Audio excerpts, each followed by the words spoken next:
What's going on, guys? Good evening, good afternoon, good morning, good night, and everything else, depending on where you are in the world.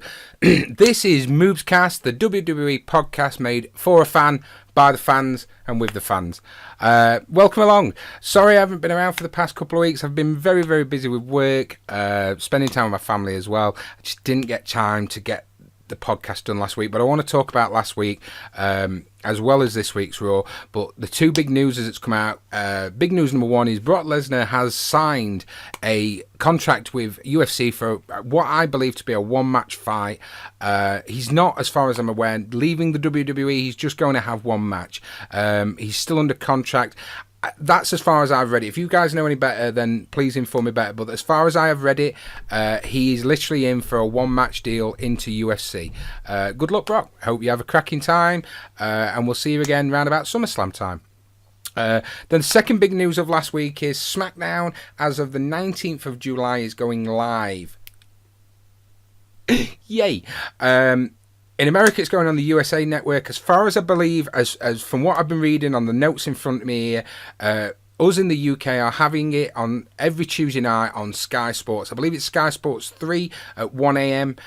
So good news all around. Everybody's getting it live. We're getting it live. I'm not sure in the other countries, I'm afraid. I'm not sure in Germany and Italy and things like that. I only know UK and I only know US because they keep saying it on the TV. So, and what they've also said is, now this is where I believe this is a bad thing. They've also basically said there's going to be back to two drafts, two rosters. There's going to be a draft. Now, I hated it the first time. I'm not looking forward to it the second time. I don't see why they're doing it. They're already complaining. They're struggling to fill 3 hours worth of Raw. So why split? You know, I don't want to see the best superstars split over two shows. I want to see all the best superstars all on the same show. Back during the Attitude Era, The Rock and Austin and Angle and Shane and all that, they could fill two shows. So why split it? You know, why not just come up with good ideas? When was the last time something big happened on SmackDown? All SmackDown has been for probably the past 7 or 8 years is a house show that you can see the results on the internet before it's shown on your TV, which is shown every Thursday. Don't split it. I hated it. I think I don't see how it's going to put viewers on. I really don't. You'll get your viewers on, Vince, by not having so many goddamn commercials when you're on Raw. Last week we had, like, in 40 minutes, like 3 or 4 commercials. People will get bored with all the amount of commercials and advertisements that you're getting on, and they'll just flick over. As soon as the NFL season starts in America, people will be like, oh, I'm not watching this. We've only been watching 20 minutes. We're already on the second advert. What are the Seahawks doing? What are the Bears doing? What are, the Packers doing? Don't... Just use your brain. I don't understand why you can't use your brain and think, well, we need to get the viewers up. So let's ask the viewers what would be better. Let's go out and ask the WWE Universe what would make them retain us to watching Raw. Yes, you're going to have some sort of commercials because you make your revenue that way, or the TV channels does anyway. But I just don't get it. I don't see how it can save the company. For me, it'll just show an even more gaps in such a weak roster, because I don't think there's enough talent in the roster to warrant doing 5 hours with 3 hours of one set of people and 2 hours with another set of people. Don't see the point. I'm dreading it, and I really am. And I beg Vince to change his mind. Yes, go live with SmackDown, but have better creative ideas in there. Don't split the roster up again. So anyway, Monday Night Raw. So we start off with all 6 guys from the Money in the Bank ladder match on top of the ladders, basically giving it a bit of mouth and all that. It was really funny, some of the stuff they came out with. Owens was really good on the mic. Jericho did his funny self. Ambrose just kept saying, so can we fight now or what? But it basically finished off where they all get down, bar Jericho, who sat, arms in the air, giving it all that. Ambrose just walks up Jericho's ladder and punches in the mouth. All breaks into a fight. And then the music kicks in of Mr. Teddy Long. Teddy, how are you? We've not seen you for a long time. But anyway, he's looking very old now, is our Teddy. He really is. He comes out and just says, SmackDown's going live, and I want to, I was the most successful manager of SmackDown, and I want to do it again. And he's like, I want to make this match between you 6 guys, before Money in the Bank. I'm going to make it a fatal 4-way, fatal triple threat, a 6-man challenge match, and all this sort of stuff. And Stephanie's music kicks in, and she comes out and says, "Teddy, what are you doing here? You don't work for us anymore. Why are you here?" And he's like, "Well, I want the SmackDown job." And she's like, "No, that's not going to happen. Get out." And basically, he leaves. And what Stephanie does then is announce that over the night there's going to be 3 singles matches: Cesaro versus Jericho, Zayn versus Del Boro, and Owens versus Ambrose. Sweet. The Cesaro match led on straight off. That was really, really good. Jericho really made Cesaro look good. Cesaro made Jericho look good. It was a good quality match, probably one for later on in the night, but it was a really good quality match. Usual moves, funny bits in it. You know, there's not a lot more I can say about it apart from it was a really, really good match, and both guys looked really, really good. But it basically finished where Cesaro got Jericho in the swing, hits him into the sharpshooter, turns him over, and Jericho taps out. Great result. Later on we had the second, which was Del Boro versus Sami Zayn. Del Boro really just bores me. He doesn't do anything that keeps me entertained. I thought Zayn looked good. I thought Del Rio just sort of dragged him down to his boring, slow-paced level, if I'm totally honest. Even Del Rio's finish is boring. The match finished basically where Zayn had his legs up. He was up on the corner, you know, head down. Del Rio went to hit the first stomp and missed him, but he's that boring. He went back up again and did all the moves and everything again, you know, and it was like, just get on with it. There's no speed about you at all, Del Rio. You really are a boring piece of crap. You are not entertaining. For God's sake, they don't want to be putting the Money in the Bank briefcase on him. Please, for God's sake, you've got 5 other people. Even Jericho, might be, you know, past it and not necessarily going to get a run with the title. But for God's sake, even he's a better option than Del Rio. Del Rio is not going to sell tickets. Del Rio is not going to sell seats, other than Mexico. So for God's sake, I hope they're not planning on sticking the briefcase on him. That would be awful. An awful idea. And then later on we had Owens versus Ambrose. Absolutely fantastic match. Great moves. Great personalities between both guys. Owens giving it the whole mouth again. Everything about it, you know, Owens going out of the ring, putting Saxon's headset on, started bad, you know, trash talking, and Ambrose comes and takes him out. It was just a great feel, and the personalities really shined out for me. And it was really, really good. And that one finished where Owens goes to hit him with a pump-up powerbomb, and instead Ambrose grabs him and gets the dirty deeds on him. And he wins that. So that's them 3 matches for you. What else did we have? We had Swagger versus hometown boy Rousseff.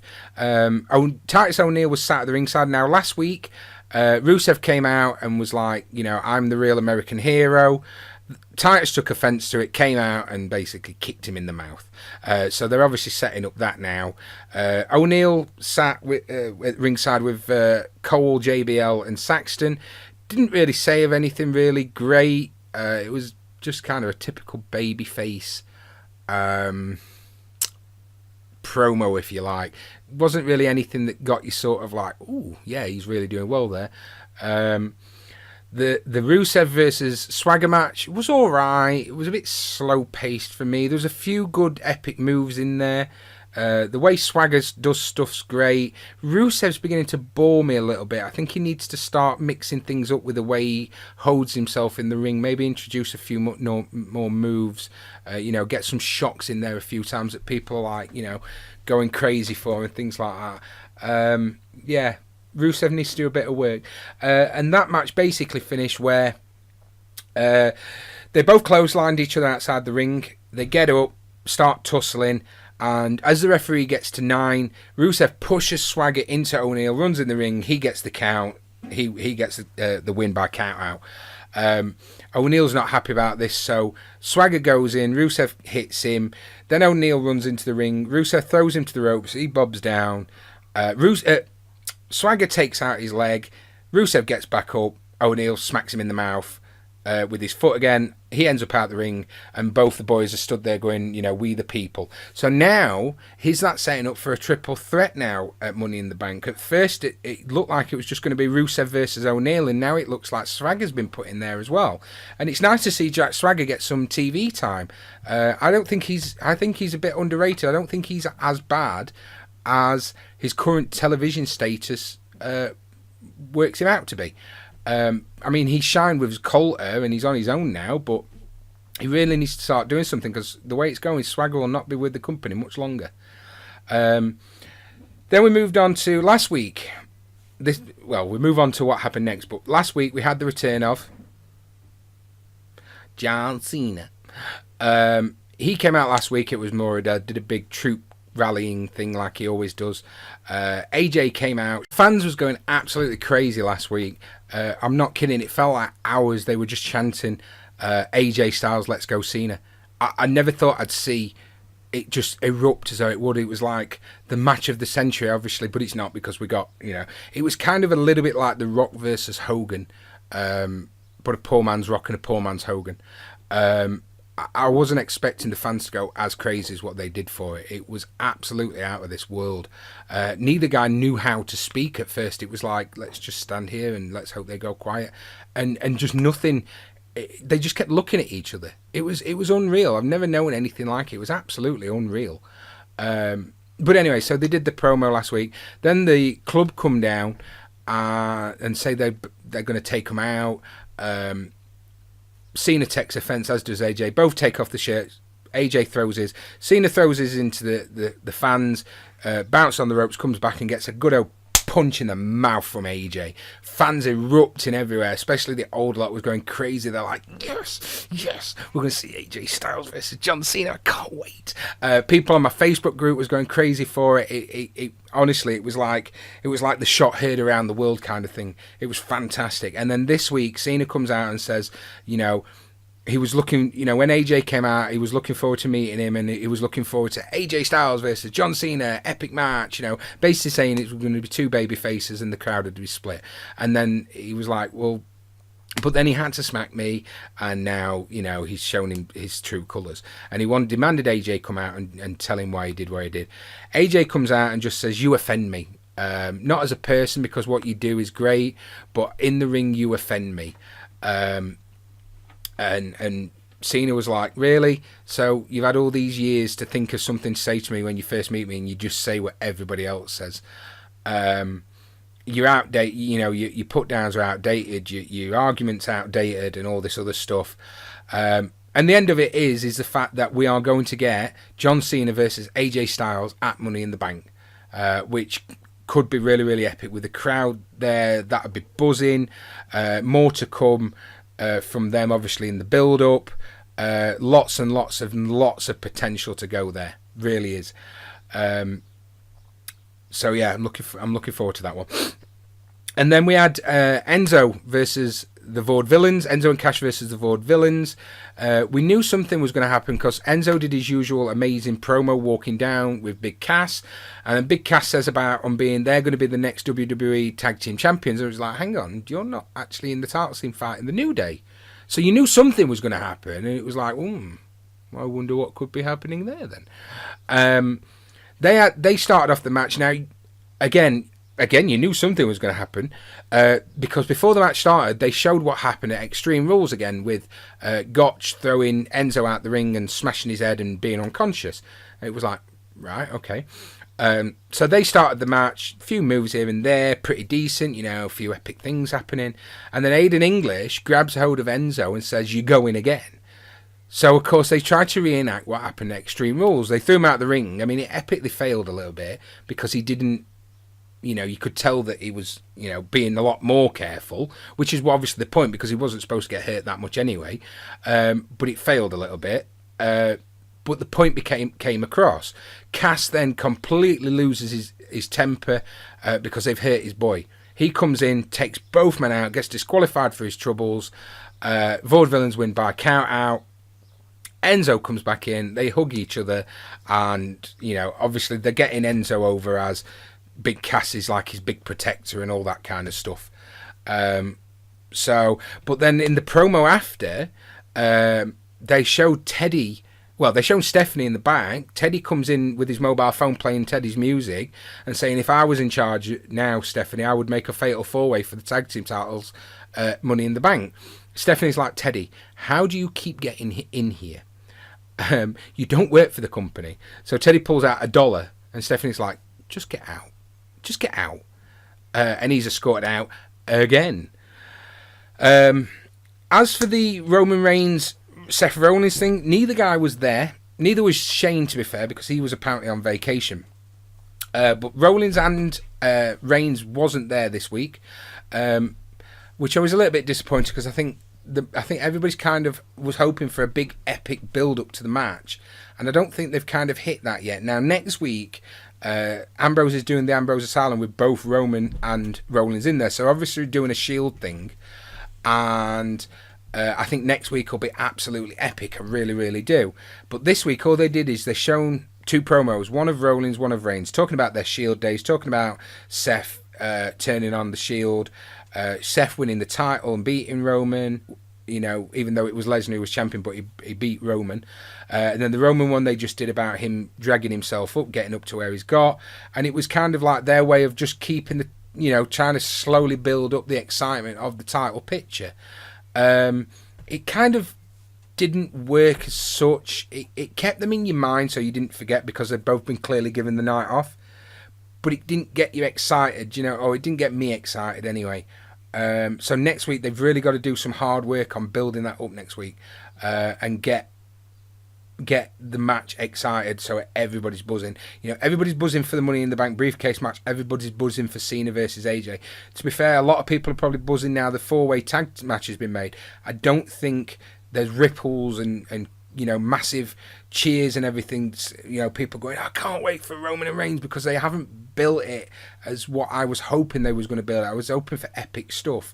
They're obviously keeping Rollins out, you know, so not fighting as such because he's going to make his return back at at Money in the Bank. But I want them to do more. Next week's got to be epic. It really has. What did we have next? Charlotte. So Charlotte comes out and basically apologises for what she said about her dad. She says she only meant it in a professional point of view. He's still a dad. She still loves him. She wants to take care of him and all this other stuff. But from a professional point of view, she doesn't want a dad in the ring and all this, like, and she's sorry for people who was offended. Natalya and Becky come down, tell her she's a piece of crap, try and talk Dana into getting away from Charlotte. Dana puts on this look like, maybe. Charlotte's like, you can't be serious, you can't be thinking this, surely. No way. Dana's like, but then she attacks Natalya, and, you know, obviously she's there sat going, did you really think I'd fall for it? Do you really think I'd listen to you? No, I really won't. So that's obviously setting up them for, I'm assuming, Becky versus Dana and Natalya versus Charlotte again.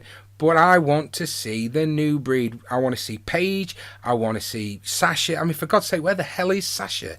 Where the hell is Sasha? Is she injured or something? Where is she?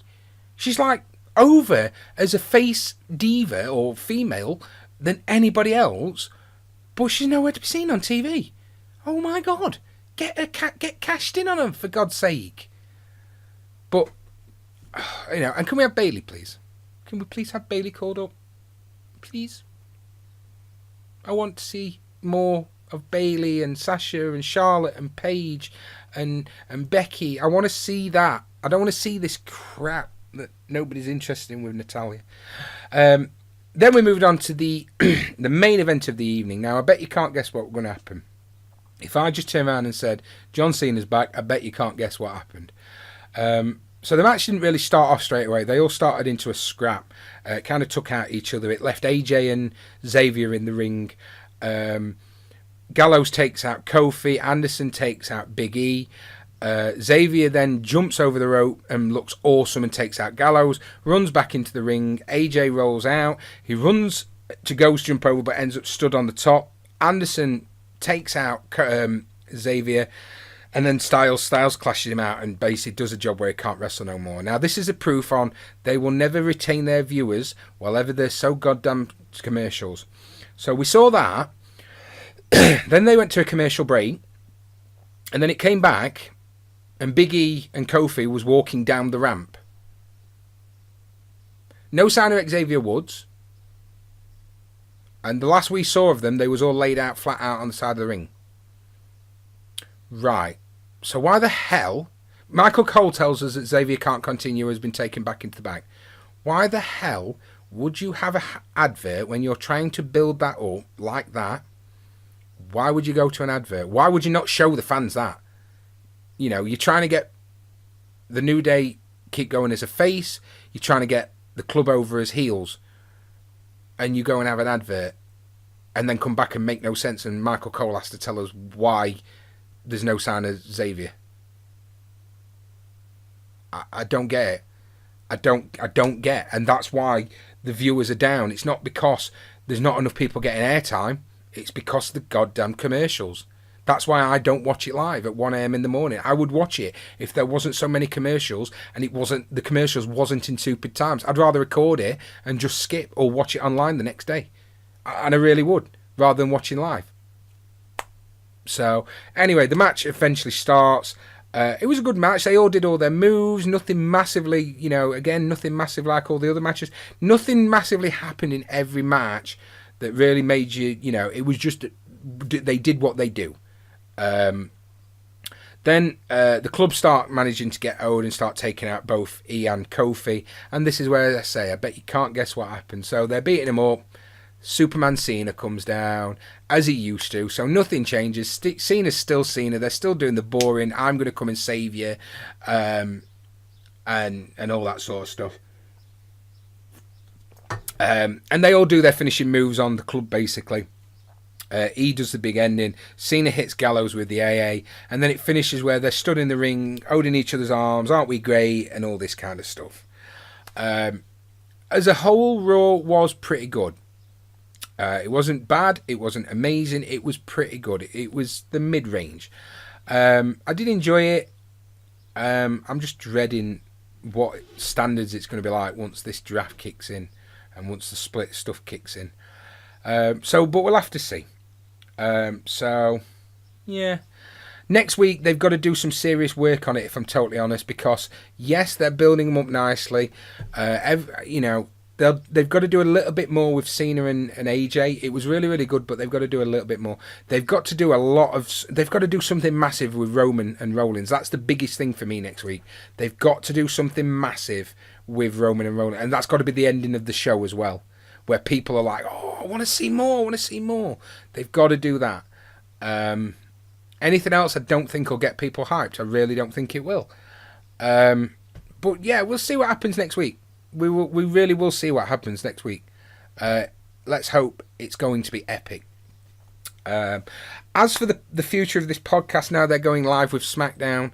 To start off, there's still only going to be one podcast a week. What I'll do is I will watch Raw on a Monday or Tuesday morning. I will watch Smackdown on a Tuesday night or Wednesday morning, and then I'll do one podcast summing up both of them on a Wednesday. If it gets popular and people are enjoying it, but they think it's too long, then I could possibly do 2 podcasts a week. It depends on how it goes. The way I'm sat, I do have a full-time job. I've got a family to feed. Now, if somebody wanted to sponsor me so I could quit my full-time job. But anyway, I do have a full-time job, so I will try and do the podcast the best I can. Like I say, I'll probably start off with one podcast a week every single Wednesday, or try and be at least every Wednesday. And then, again, if it gets popular, we'll split it into 2. We'll do a Raw one, we'll do a Smackdown one. And there'll always still be the pay-per-view. There'll still be a pay-per-view, a special pay-per-view one. So there'll be one most weeks, and pay-per-view weeks will be 2. So anyway, all that's left for me to say, as always, is thank you very much for watching. I really, really hope you've enjoyed this. I do apologise for last week's, but I hope we've brought you up to speed with what's happening.